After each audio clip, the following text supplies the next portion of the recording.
someone with a broken leg won't be stigmatized or won't feel stigmatized, but someone with a mood disorder or a bipolar disorder may feel that they are not treated respectfully or with dignity, or that they feel that they are discriminated against.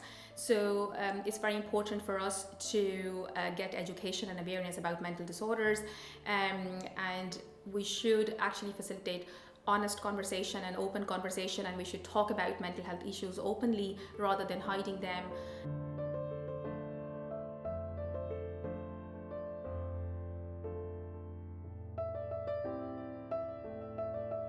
Yeah, so it can be tricky to talk to someone about seeking help for their mental illness. It's important that we should focus on the benefits of seeking help and treatment in terms of improving their quality of life for themselves as well as for their loved ones.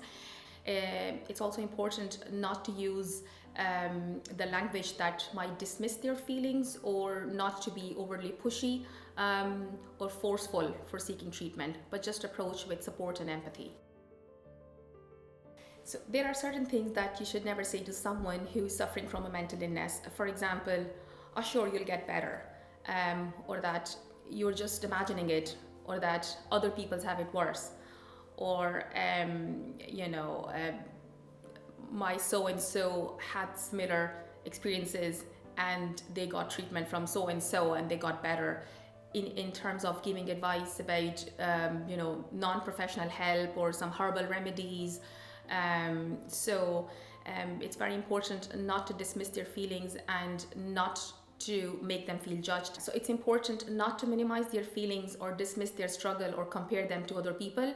And at the same time, it's important to actually not to give any unsolicited advice to them. People can actually help in patients' life to a great deal in terms of, first of all, providing emotional support. So be there for your loved one, listen to them, just by offering to be there if they are feeling sadness or if they are experiencing negative thoughts can actually make a huge role in terms of helping in their recovery. Along with that, you can offer practical support in terms of help in managing medication, bringing them for appointments, or maybe some daily practical tasks. For example, with young children, you can offer to support in terms of minding, for example, after a woman suffering depression in the postnatal period. Along with that, you can also help to, it's very important that you keep encouraging your loved ones to stay linked in with the service, and then to avoid blaming them or criticizing them, or avoid dismissing their feelings.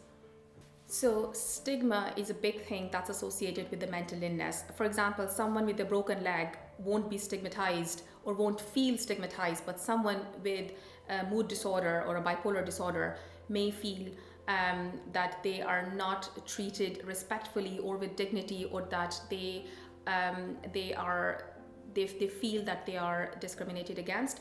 So it's very important for us to get education and awareness about mental disorders, and we should actually facilitate honest conversation and open conversation, and we should talk about mental health issues openly rather than hiding them.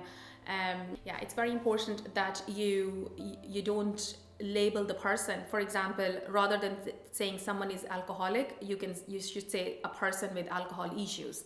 So we shouldn't use the labeling terms in order to reduce stigma associated with the mental illnesses.